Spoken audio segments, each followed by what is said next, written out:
Hello students, welcome back to my YouTube channel Bhole academy. कैसे हैं आप सब? I hope you all are fine. तो आज का हमारा टॉपिक है प्राचीन भारत में आए प्रमुख यूनानी रोमन लेखक।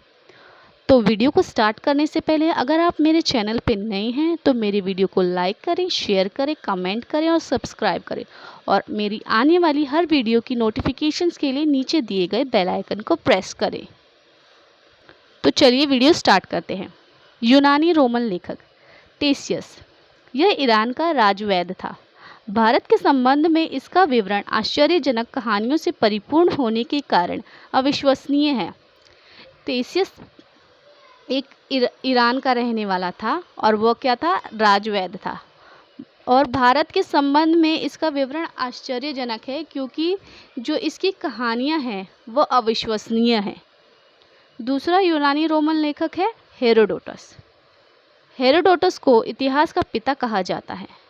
हेरोडोटस को इतिहास का पिता या फिर इतिहास का जनक कहा जाता है। ये एग्जाम में पूछा जाता है कि इतिहास का पिता किसे कहा जाता है या जनक किसे कहा जाता है, तो आपको बताना होगा हेरोडोटस।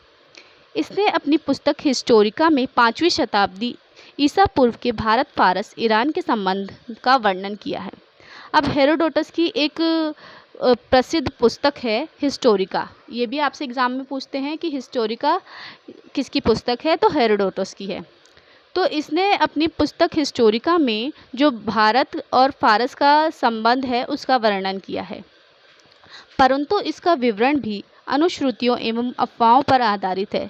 लेकिन जो हिस्टोरिका में भारत फारस का जो संबंध का वर्णन इस हेरोडोटस ने किया है वह भी अफवाहों पर आधारित है। सिकंदर के साथ आने वाले लेखकों में, अब यूनानी रोमन लेखक में जो सिकंदर के साथ आए थे वह थे कौन थे? निरियाकस, आर्नेसिक्रटस तथा आरिस्टोबुलम के विवरण अधिक प्रामाणिक एवं विश्वसनीय हैं। तो जो विवरण यूनानी रोमन लेखक के विश्वसनीय हैं वो जो सिकंदर के साथ आए थे, निरियाकस, आर्नेसिक्रटस और आरिस्टोबुलम थे।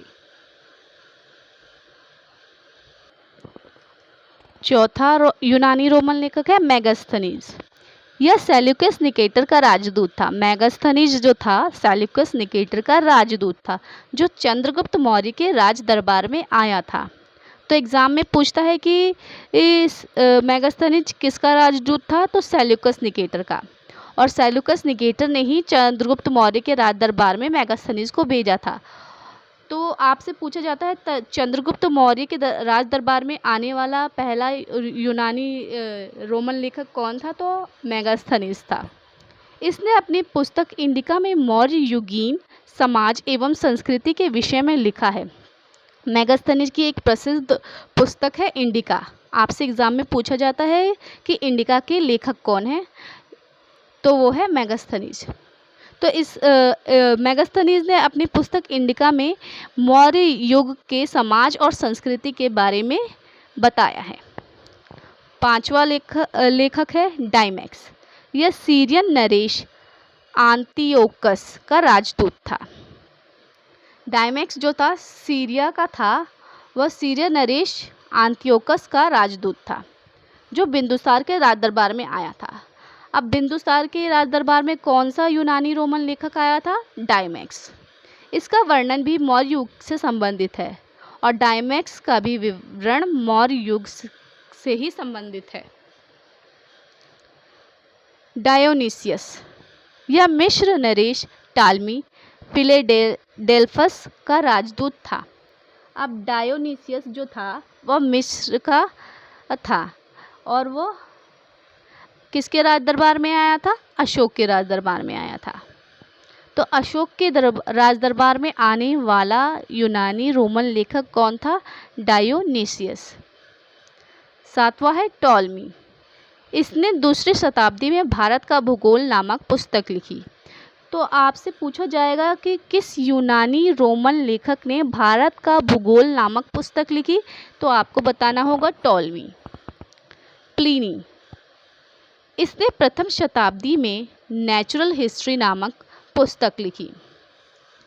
प्रथम शताब्दी में नेचुरल हिस्ट्री नामक पुस्तक लिखने वाला यूनानी रोमन लेखक कौन था? प्लिनी।